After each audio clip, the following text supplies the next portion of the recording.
Faisons un bond dans le temps et reportons-nous au début des années 1900. Nous allons parler d'un personnage figure de proue du Parti libéral, Paul Immense. Le Centre Jean Gol lui consacre une exposition jusqu'au 30 juin à l'ULB. C'est à l'ULB qu'a pris place la nouvelle exposition du Centre Jean Gol intitulée Paul Immense, une vie de combat pour la liberté, l'éducation et le progrès social. C'est à l'heure où se déroulent nombreuses commémorations du centenaire de la Grande Guerre qu'il a semblé opportun d'évoquer le rôle majeur de ce libéral né le 23 mars 1865. Mais les commémorations de la Der des Der ne sont pas l'unique raison de la création de cette exposition. Joseph Tordoire, historien du Centre Jean Gol, nous en parle. Tout d'abord parce que le personnage, il y a un anniversaire qui est lié à sa vie, donc en fait c'est le 150e anniversaire de sa naissance, et deuxièmement à l'ULB parce qu'il a été président du conseil d'administration de l'ULB et très actif, je dirais, il a fait ses études à l'ULB dans les années 1880, il a été membre de toutes les associations estudiantines, etc.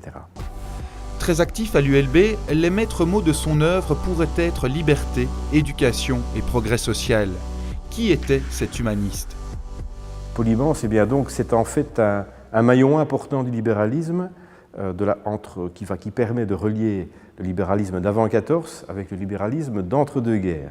Donc c'est un personnage qui est né donc en 1865, qui devient parlementaire en 1900, qui est issu du monde politique, puisqu'en fait son père a été parlementaire de Bruxelles, il était rédacteur en chef de plusieurs journaux libéraux, et en fait son père, comme Paul Immense, appartient à la tendance Frère Orban, donc celle qui est parfois en désaccord avec Paul Janson, surtout avec les progressistes, sur toute une série d'axes politiques de l'époque. Et donc Paul Immense est un leader de ce qu'on appelle la Ligue libérale à Bruxelles. Et donc il va d'abord, sa vie en fait, la guerre 14-18 sert je dirais, c'est le chaînon manquant, les deux moments, les grandes périodes de son existence. Il va connaître en fait toute la période noire pour les libéraux entre 1884 et 1914, donc qui est une période pendant laquelle les libéraux restent dans l'opposition. À la veille de la Première Guerre mondiale, en fait, il est devenu le leader. Il y a eu des grandes élections en 1912. Si elles étaient remportées par la gauche de l'époque, il était censé devenir le Premier ministre, le chef de cabinet, comme on disait à cette époque-là.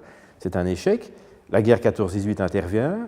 Il devient ministre durant la guerre, il est nommé ministre d'État le jour de la déclaration où la Belgique reçoit l'ultimatum, le 2 août 14, et il va être, avec Gobet Vella, le seul ministre à exercer les fonctions ministérielles donc, durant le premier conflit mondial, et donc c'est le premier libéral qui redevient donc ministre depuis 1884. Le seul libéral depuis 1884 à être ministre et qui, inlassablement, défendra la liberté de pensée, d'expression et de religion dans la sphère privée. En outre, il sera un ministre des Affaires étrangères reconnu. Il s'investit notamment dans tout ce qui est les relations internationales du gouvernement belge qui est en exil à Sainte-Adresse. Et donc il va devenir, après avoir été quelques mois ministre des Affaires économiques, il devient ministre des Affaires étrangères. Et c'est dans cette fonction-là, je dirais, qu'après la guerre en Belgique, durant en fait, l'entre-deux-guerres, les libéraux sont très souvent associés au pouvoir. Il n'y a que quelques mois durant cette période, entre 18 et 39, où les libéraux sont absents des gouvernements. Et donc il sera à différentes reprises ministre des Affaires étrangères pour la Belgique. Il devra négocier toute une série de traités, tous les grands traités qui sont cités justement dans l'évolution, la dégradation en quelque sorte de la situation politique entre deux guerres.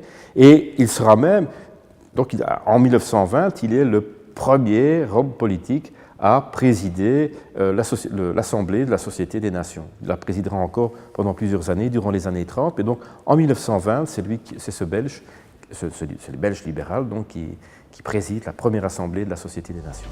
Paul Immense avait une réflexion à long terme et sa réflexion de l'époque est encore aujourd'hui d'une étonnante actualité. Totalement engagé dans le mouvement libéral de gauche, Paul Immense était un Bruxellois pure souche. Bruxelles était un véritable laboratoire à l'époque, puisque les deux personnalités libérales, les deux grosses têtes du libéralisme de l'époque se trouvaient à Bruxelles, avec Paul Janson d'un côté et Paul Immense de l'autre. Et donc ils ont constitué en 1900 ce qu'on appelle les gauches libérales, qui était un assemblage de parlementaires. C'est tous les parlementaires qui siégeaient à la fois à la Chambre, enfin qui siégeaient certains à la Chambre, d'autres au Sénat. C'était la seule structure permanente dont disposait le parti à l'époque. Il y a eu un conseil national qui a été créé en 1913. Janson est mort meurt quelques mois après, donc ça n'a pas eu le temps d'être mis en place avec la guerre 14.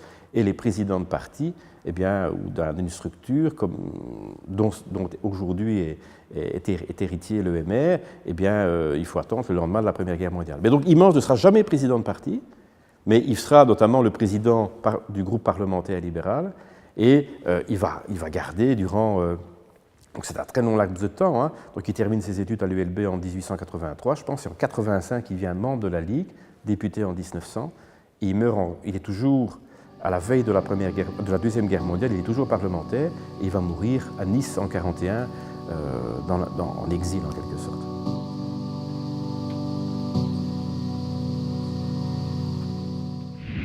Si vous désirez en savoir plus, n'hésitez pas à contacter Didier De Vries, dont les coordonnées s'affichent sur votre écran.